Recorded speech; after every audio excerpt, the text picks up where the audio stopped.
Hello students, स्वागत है आप सभी का हमारे यूट्यूब चैनल पर जिसका नाम है सौरभ क्लासेस फॉर हिस्ट्री। मैं सौरभ आप सभी का अपने इस क्लास में स्वागत करता हूं। आज मैं मध्यकालीन भारतीय इतिहास से मोहम्मद बिन तुगलक एवं उनकी नीतियों को लेकर आप सबके सामने उपस्थित हुआ हूं। तो चलिए बिना किसी देरी के अपने इस क्लास को प्रारंभ करते हैं। मोहम्मद बिन तुगलक की नीतियों का वर्णन करें। मोहम्मद बिन तुगलक अत्यंत ही उदार, न्यायप्रिय, सहिष्णु तथा विद्वान शासक था। वह अपने समकालीन सभी शासकों से आगे की सोच रखता था।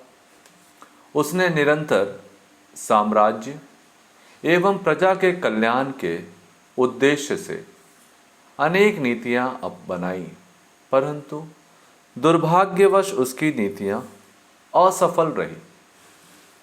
मोहम्मद बिन तुगलक की नीतियों को बेहतर ढंग से समझने के लिए हम इसे एक डायग्राम द्वारा निम्नलिखित रूप में प्रदर्शित करते हैं।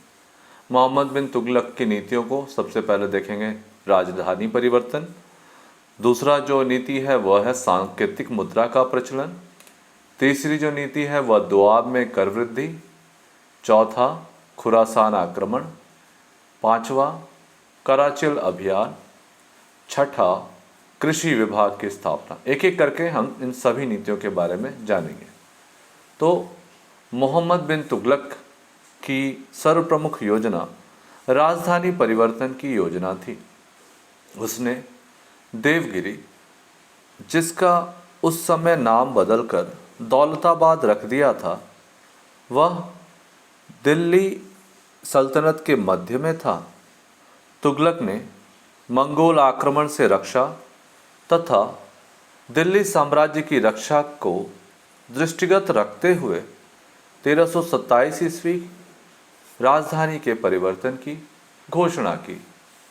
तुगलक ने राजधानी को दौलताबाद स्थानांतरित कर दिया और दिल्ली की समस्त प्रजा को दौलताबाद पलायन के आदेश दिए।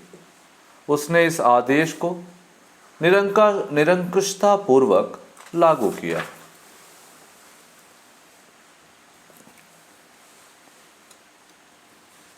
इस योजना का घातक परिणाम सामने आया। इस योजना की असफलता का मुख्य कारण सुल्तान की हठधर्मिता थी।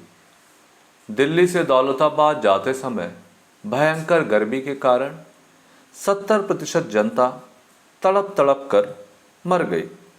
इसका घातक प्रभाव अर्थव्यवस्था पर भी पड़ा। अंत में सुल्तान ने यह घोषणा वापस ले ली। इस प्रकार इसकी जो पहली नीति थी राजधानी परिवर्तन की, वो पूरी तरह से असफल रही। मोहम्मद की दूसरी महत्वपूर्ण योजना सांकेतिक मुद्रा जारी करना था।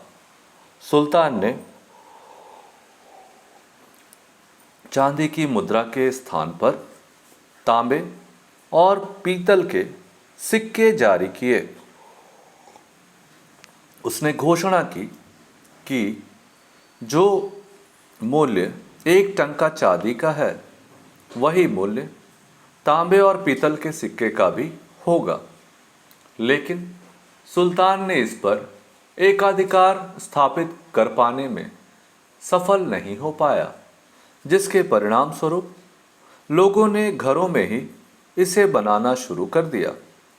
बाद में विवश होकर सुल्तान को यह योजना वापस लेनी पड़ी और लोगों को तांबे पीतल के सिक्के के बदले चांदी के सिक्के देने पड़े।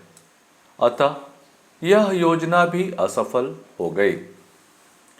दोआब में करों की वृद्धि तुगलक की तीसरी महत्वपूर्ण योजना थी। इस योजना के पीछे सुल्तान का यह उद्देश्य था कि दोआब का क्षेत्र, जो कि सर्वाधिक उपजाऊ थी एवं यहाँ करों की वृद्धि से राजकोष सुदृढ़ होगी, लेकिन दुर्भाग्यवश जिस वर्ष करों में वृद्धि की गई, उसी वर्ष यहाँ भीषण अकाल पड़ा। जनता पर करों का बोझ बढ़ गया। वे स्वयं भरण पोषण नहीं कर पा रहे थे। इस कारण उन्हें विद्रोह कर दिया। इसके बाद तुगलक ने यह योजना भी वापस लेनी पड़ी। इसकी जो अगली योजना है वह है खुरासान आक्रमण। तुगलक ने अपनी महत्वाकांक्षा से वशीभूत होकर बनाई थी। खुरासान का प्रदेश अत्यंत दुर्बल था। इस कारण उसने इस क्षेत्र में साम्राज्य विस्तार की लालसा से एक विशाल सेना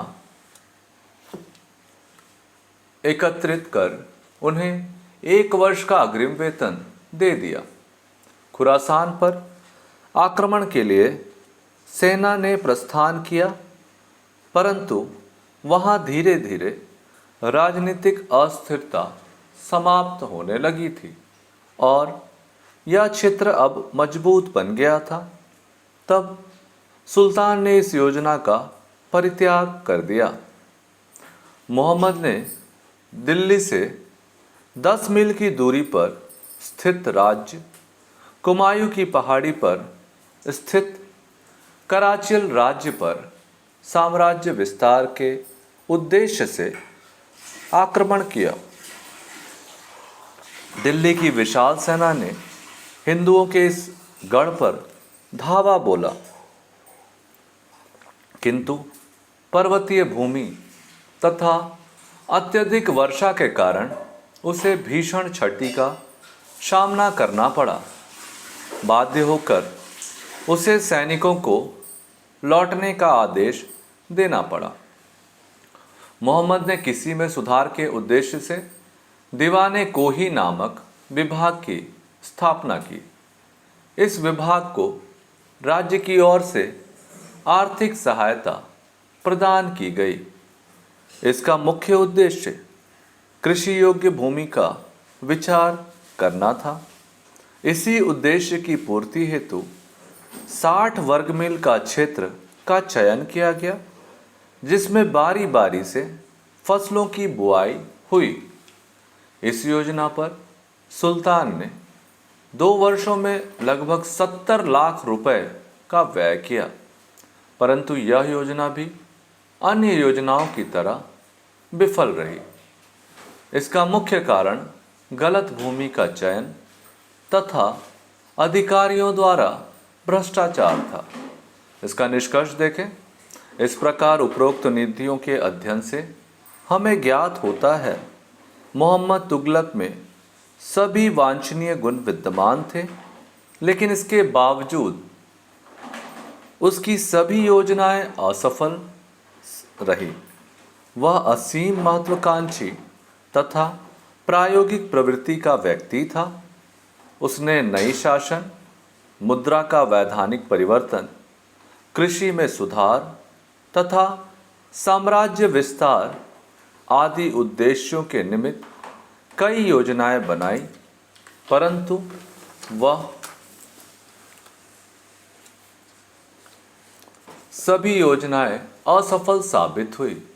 इसी कारण कई इतिहासकारों ने उसे पागल तथा मूर्ख का संबोधन दिया है, परंतु आधुनिक इतिहासकारों ने उसकी असफलता के लिए तत्कालीन परिस्थितियों को जिम्मेदार ठहराया है। इस प्रकार से हमारा यह विषय यहाँ समाप्त होता है और आज के लिए बस इतना ही। धन्यवाद।